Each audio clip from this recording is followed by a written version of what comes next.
यह कहानी एक गांव की है जहां एक बूढ़ी औरत बहुत सालों से चाय बेचती थी। लोग उसके यहाँ आते और चाय पीते। वह बूढ़ी औरत चाय बेचती और शाम होते ही वह घर निकल जाती थी। वह घर में अकेली रहती थी। वह घर में अकेली रहने के कारण वह बहुत ही उदास रहती थी। खुद ही भोजन बनाती और खाती और उसके घरों में कोई परिवार नहीं था। वो इससे तंग आ चुकी थी। हर सुबह वो चाय बेचने के लिए घर से निकल जाती थी।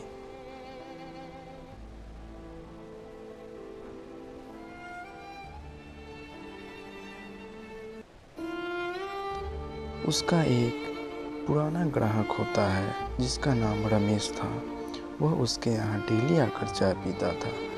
ऐसे ही तुम मुझे रोज चाय पिलाती रहना। अब संगीता बाजार में ज़्यादा देर तक नहीं रुकती। जल्द ही चाय बेचकर वह वापस घर लौट जाती है और घर जाकर आराम करती है। उसका बहुत ज़्यादा ही तबीयत खराब हो जाता है। फिर क्या, अगले दिन जब रमेश काम करने के लिए जा रहा होता है तो वह देखता है कि उस जगह पे कोई होता ही नहीं है। फिर वह कहता है, आज क्या हो गया?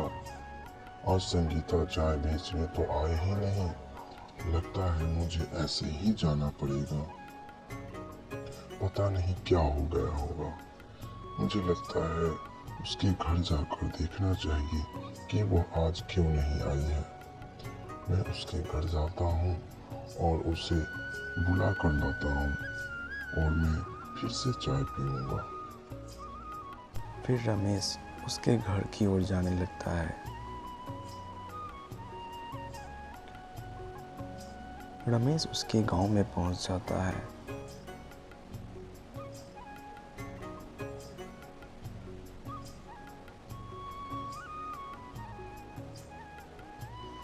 गांव में पहुंचने के बाद उसके घर की तरफ जाता है और वहां पर आवाज़ें लगाता है। संगीता, संगीता, आज तुम बाजार में क्यों नहीं आई हो? वहाँ चाय बेचने वाला कोई नहीं है। मैं आज चाय नहीं पिया हूँ। तुम चलो। लेकिन अंदर से कुछ आवाज़ नहीं आता है। फिर क्या, रमेश वहाँ से निकल जाता है। उसी वक्त संगीता घर में अकेली बैठी हुई होती है जिसे कोई समझने वाला नहीं होता है और वह भगवान से कह रही होती है, भगवान, मेरी मदद कीजिए। आप क्यों मेरे को यहाँ छोड़कर ऊपर बैठे हुए हैं? मुझे यहाँ से ले चलिए, नहीं तो मैं मर जाऊँगा। अब इस बूढ़ी औरत को इस धरती पर रखने का क्या फ़ायदा? अब मुझसे ये सब काम नहीं होता। अब मुझे मर जाना ही अच्छा होगा। थोड़ी देर वहीं पे बातें करते करते उसकी तबीयत बिगड़ने लगती है और धीरे धीरे अंधेरा होने लगता है और उसकी वहीं पे मृत्यु हो जाती है।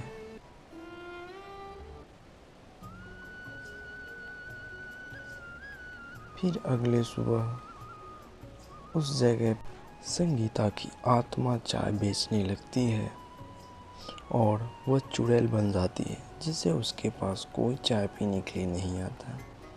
उस रास्ते से एक रमन आता है और फिर वह चुड़ैल रमन से कहती है, क्यों रमन, आज तुम चाय नहीं पियोगे? आज बहुत ही स्वादिष्ट चाय हमने बनाई है। आओ और चाय पी लो, फिर तुम जहाँ जाना होगा तुम जाना। फिर रमेश कहता है, नहीं नहीं, मुझे माफ़ कर दो। मुझे चाय नहीं पीना है। रमेश बहुत डरा हुआ होता है। वह झटपट से वहाँ से निकल जाता है चाय पीने की बजाय।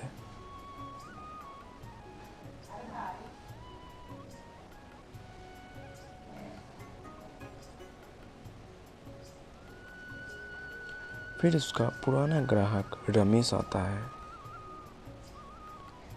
रमेश जानता था कि ये वही है, संगीता की आत्मा जो चुड़ैल बनकर घूम रही है। फिर चुड़ैल कहती है, क्यों रमेश, आज तुम मेरी चाय नहीं पियोगे? तुम तो मेरे रोज के ग्राहक हो। रमेश तो तुरंत ही वहाँ से भाग जाता है। फिर थोड़ी देर बाद एक पंडित वहाँ आता है और वह चुड़ैल कहती है, बाबा जी, अब आप ही इधर आइए। मेरी दुकान तो नहीं चल रही है, यहाँ तो कोई भी आ ही नहीं रहा है।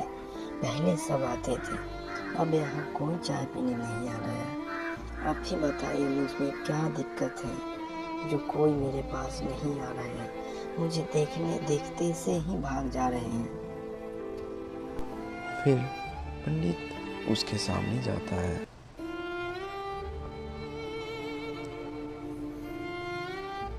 और कहता है,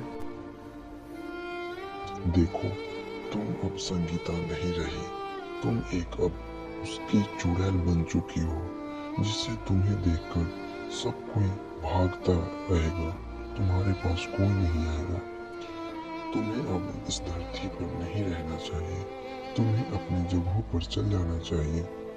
हो सके तो तुम्हारी वजह से लोगों को परेशानी भी उठाना पड़ सकता है, इसीलिए अच्छा होगा कि तुम यहाँ से चली जाओ और अपनी दुनिया में वहीं पे अच्छे से रहो।